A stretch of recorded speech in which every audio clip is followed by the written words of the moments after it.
All right, so welcome, class. I have the pleasure to introduce you to Desmond Rowley, who will be part of our final work integrated learning project. In fact, Desmond works at Homelink, and actually, let me just start by saying, Desmond, how about you introduce yourself to the class and give us a sense for what Homelink is all about, what the organization is about, and goals, challenges, those sorts of things.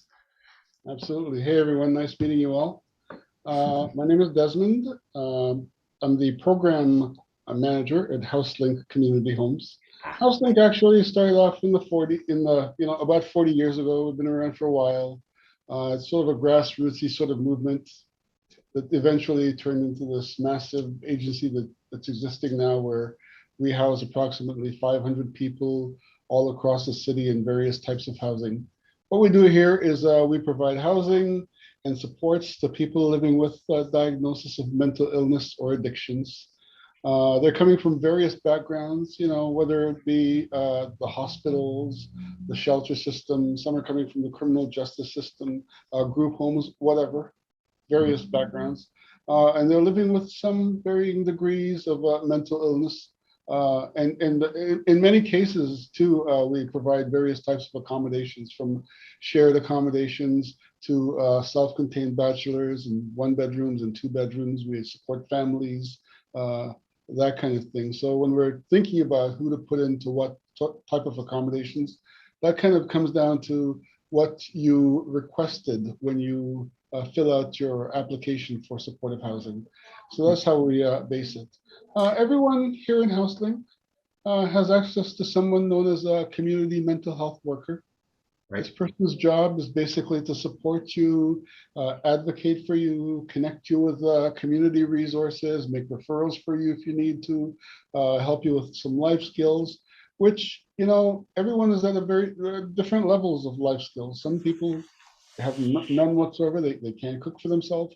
And others are, quite, able to cook and clean and take care of themselves very well. So we meet you where you're at, basically, Cool. yeah. So that's Why basically, is it so important that people have a house? because housing is one of the fundamental human rights. Absolutely. The need for housing, the need for safety, security. These are basically what we all strive and we need, we look for, we want. Yeah. So, In the course, and in fact, students will learn probably more in the second half of the course, but there's something called Maslow's hierarchy of human needs. The lowest levels of that are the needs for shelter, the needs for security, and the idea being that if somebody doesn't have those things, that's all that's on their mind. It's hard for them to grow and do anything else without having those basic needs met. So it's really about giving them that foundation and allowing them to potentially build a life on that foundation. and the human housing is actually a human right. Yeah. You as per the UN Council, it's a human right, a basic human right. We need housing. Very cool. Good. How did you come to this job, Desmond? Can we hear a little bit about your journey and how you ended up in the chair you are in right now? Yeah, and what a journey that was. So, my background is in computer science and business administration. I was working for an investment brokerage firm for a couple of years when really it just started to not really feel like the place I needed to be. So after 3 years, I sort of went to an employment center and said, "Hey, what else is there out there in the world to do?" And I met this really cool counselor. We had a really, really cool conversation. And during the conversation, what kept on coming up for me was actually my mom. My mom was a nurse, and she was always, helping people. And she was always saying to me and to everyone in my family, help if you can. And so that sort of stuck with me. And so talking to this counselor, she actually let me know there's this youth shelter in the neighborhood that was looking for someone to help them build programs. They got a huge grant from, I think it was Human Resources Development Canada, and they had no idea how to spend this money, which is, where I come in. So I went there. I met with the nicest lady of all time, and we had a very amazing conversation. She was the assistant ED, and we had great conversations. At the very end of the conversation, it wasn't even about hey, would you like to? It's when would you like to start? It was Yeah. just an amazing thing, and I helped them to build this program that they got the funding for, and eventually spending time with them. I actually went back to school and got my child and youth work diploma, and then Wow. I started picking up overnight shifts there and weekend shifts. Definitely some day shifts. I was the daytime supervisor at one point. I was the interim manager while they were in transition, looking for a manager. But the place where I actually landed and stayed for the longest time was actually the housing worker, and the whole idea of helping young people in the shelter system find suitable and affordable housing was actually what I really gravitated towards doing. I was a housing worker for quite a long time, actually. And from the housing market, at we were starting to see the onset of mental illness within the youth who were staying at the shelter, and so as a housing worker, I'd like put them on, I'd fill out applications for them for supportive housing, and oftentimes they'd get a call, hey, we have we have a unit available for this individual. And sometimes they'd be discharged from the shelter and the worker couldn't find them. But since I was the contact on the application, they'd call me and I'd basically call around the city trying to find this person. When we did find them, I'd tell them about the opportunity for housing. And oftentimes they'd ask me, hey, would you come with me to this house interview? Because going to a house interview when you're young, it's sort of like daunting. You don't know Yeah. if you're going to say the right thing. So I'd accompany them to these housing interviews where they'd show up to these houses, shared accommodations in most cases. They'd go to these beautiful homes in amazing neighborhoods, and it Mhm. would be like someone had moved out, and the people in the house are looking for someone to replace them. And so I'd go as an advocate for my clients, and we'd go, and oftentimes they wouldn't really get the units, but in some cases they actually did. And the big reason why they didn't was because a lot of the times the people living in the house are kind of a bit older, and to bring a young person in would probably disrupt the environments. And they're like, "Oh, you guys are here to party. We don't really want a party atmosphere." So, Right. oftentimes, but I'd show up as their advocates and let everyone know that no, they're getting supports from the community, and so we'd be here to ensure that there's someone to call if there's ever any conflicts or crisis that you need to be resolved. And Yeah. so, and that's how I got into the housing thing. But eventually, having taken a lot of these youth to supportive housing like HouseLink and Mainstay and a few of the other ones, I was like, hey, I'm interested in adults with mental illness. And so when I saw a posting for HouseLink, they're hiring, it was quite easy to apply for it. And then they hired me. And I think it was a really great time because they were actually in the process of trying to get younger youth workers in because they too were noticing an influx of younger people at the onset of their mental illness requiring housing. So they built this big program around youth and housing and trying to get as many young people in. Uh, and so that's why I came in. And I was a frontline support worker for a couple of years. And then eventually a position came up in the social recreation department. And of course, social rec is really all about providing supports to people through programming.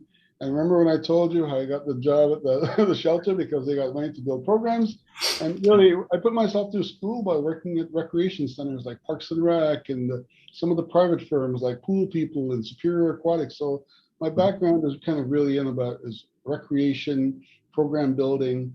And so I was able to fit into the social rec department here at HouseLink, and eventually I'm now the program manager. So the Great. step, journey has been like quite interesting.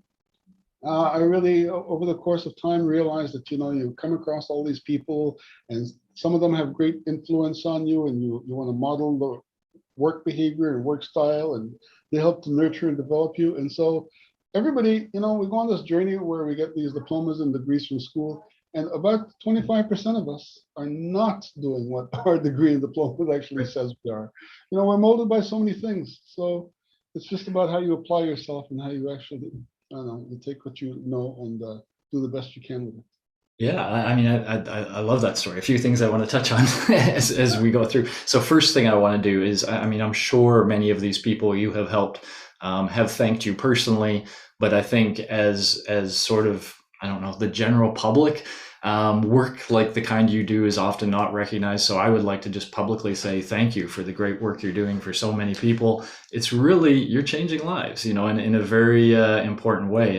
And I think it's kind of cool that you may have diverged from your original academic path and followed your heart and your humanity to a different place. And I think that sort of tells students, or one thing to think about as a student is, you can look at bottom lines of money. How much money are you going to make doing this or that?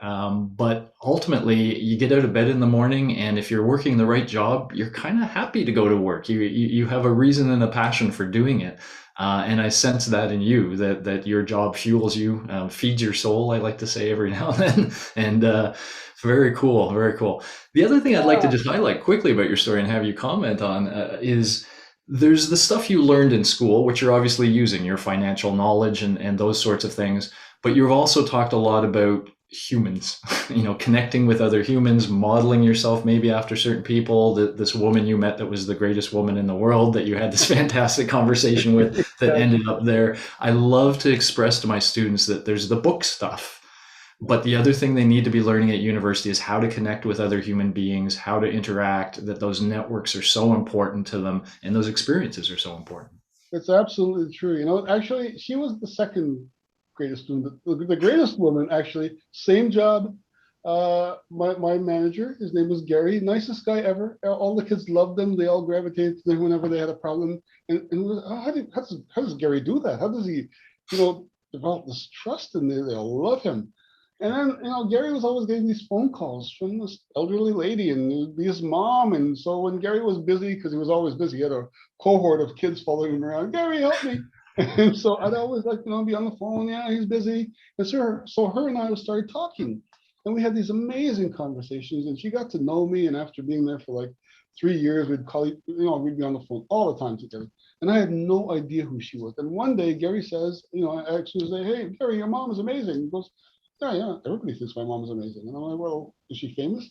Gary's mom is Rosemary Brown. Oh.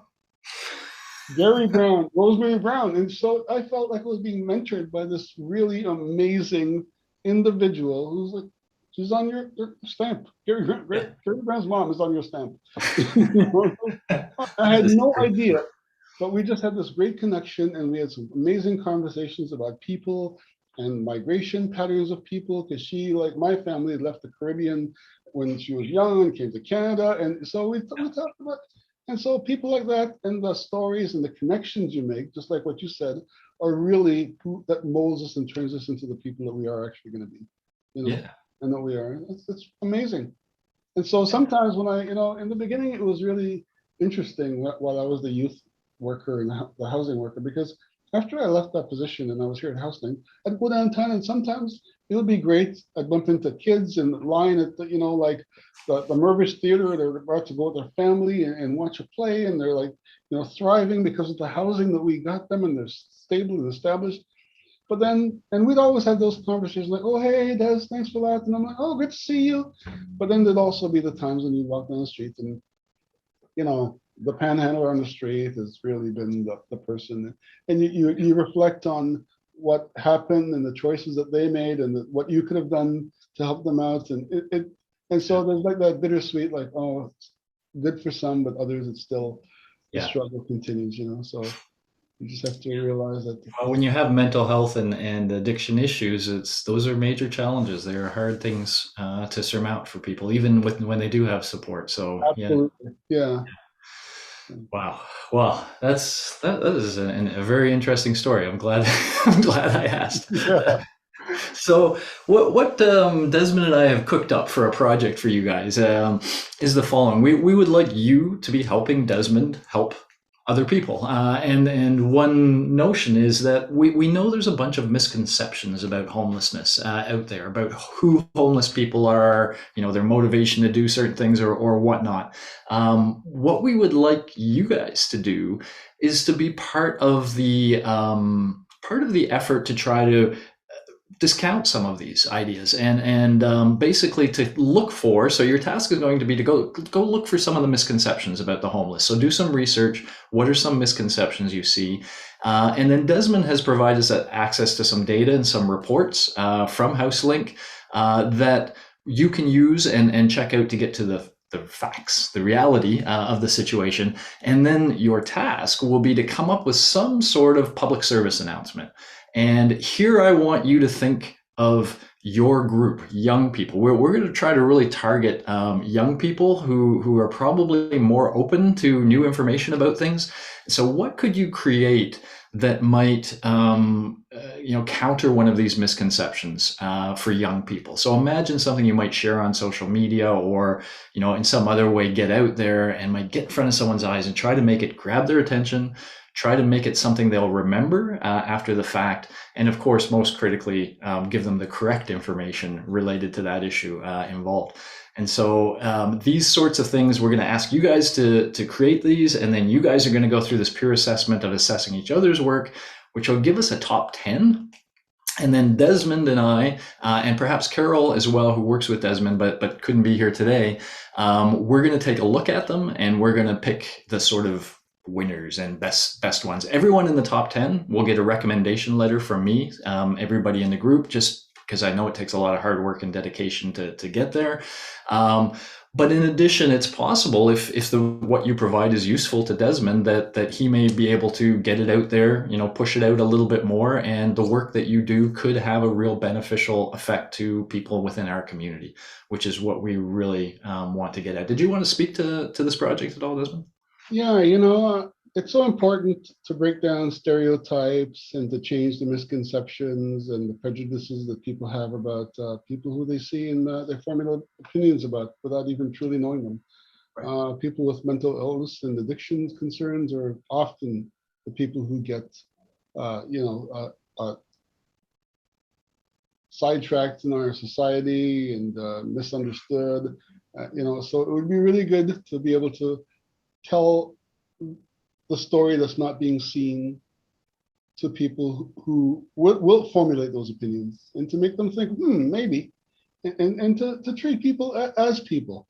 Yeah. And so it's really kind of important for us to change the narrative, so to speak, and to really let people be people. And so that's the vitally important of this work that you guys are doing.